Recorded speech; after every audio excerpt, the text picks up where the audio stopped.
weak people hear this soft kid, oh my God, he must be miserable. Oh my God, what the hell's wrong with him? You're missing the fucking story. You're not listening to the story, man. I walked in the recruiter's office and he looked at me and he said, you're fat and you're black. So if you wake up in the morning and you don't want to do something, you don't care enough about yourself. I'm not gonna water it down. Shit wasn't fun.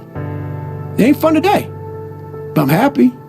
So one of the things that I've been thinking about is the danger of success making you soft. And like there's a quote that was said, I don't know who said it, but it was a great quote. This guy said, going into combat, going into war, out of the 100 men that go into war, 10 shouldn't even fucking be there. 80 of them are just targets. 10 do most of, or 9 do most of fighting. 1 is a warrior. And it's a true quote to life. I saw it going through training. I saw it everywhere I went. There's so many people who just show up to life that shouldn't even fucking be around. And there's few people who do all the work. I wanted to be part of that 9, and I'm working towards being that 1. And that's just how I live my life. Don't you think that your happiness is probably elevated by the amount of pain that you've gone through? 100%. So the amount of suffering that you understand, the amount of pain that you've gone through makes you appreciate the happiness and the beautiful moments with much more intensity. That's what weak people miss about my story. Weak people hear this soft kid, oh my God, he must be miserable. Oh my God, what the hell's wrong with him? You're missing the fucking story. You're not listening to the story, man. Look what I overcame.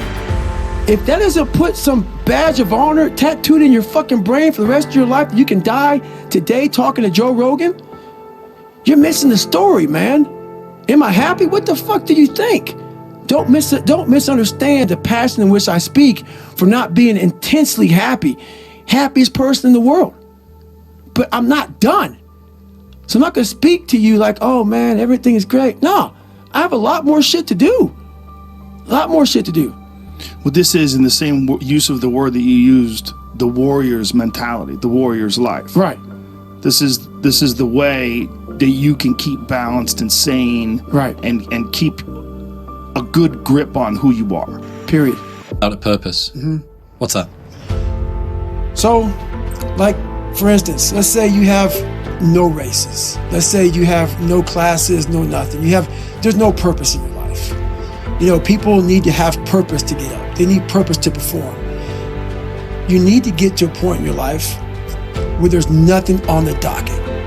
There's no 5K, there's no I'm gonna get into school to be this or that, and still perform to the highest level. Because what people don't get is one day that thing's gonna come up. And if you're not constantly performing without purpose, you're not gonna be ready when the time comes. It's this magical thing, purpose, that we're all looking for. But what's funny about it all is that we need these things to perform.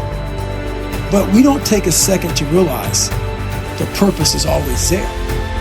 The purpose never leaves us, because the very purpose is you. I was 6'1" and 300 pounds. He laughed at me. 7 other recruiters laughed at me. One recruiter finally said, come on in, I'm too busy to talk to you on the phone. He didn't know how much I weighed. I walked in the recruiter's office and he looked at me and he said, you're fat and you're black. I said I want to be a Navy SEAL.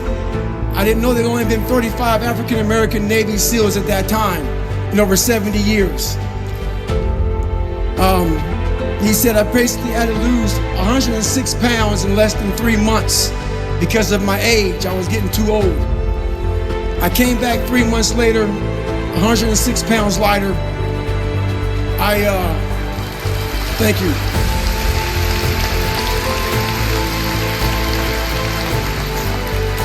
And literally, I spent 18 months going through BUDS, which is a 6-month program. Went through 3 hell weeks. That is where I met Marcus Luttrell, Dan. Mm-hmm. And this must be something that you've battled with over the last few years. Right. More money, more attention, more fame, more free things if you wanted, more opportunities to go places and do stuff with people. Right. How have you dealt with this battle of success not making you soft? You have to cap it. You have to learn to cap success. So what I do is, like right now, I don't like doing podcasts. There's a lot of things I don't do that I have to do now to get the message out there to help people out. And what I mean by capping success, I believe everybody should live their life. So everything that someone says in life, take it with a grain of salt. Take what they give and don't be like, oh, David Goggins said this or whoever said this. No, do not take what I say and do exactly what I say. So for me, what makes me who I am, because my mission is very different than yours or anybody else's. I have to go into a situation knowing, okay,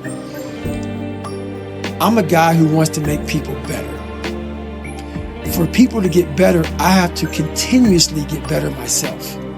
For me to do that, I can't just say, oh, I have this resume. The resume is there forever. I'm good.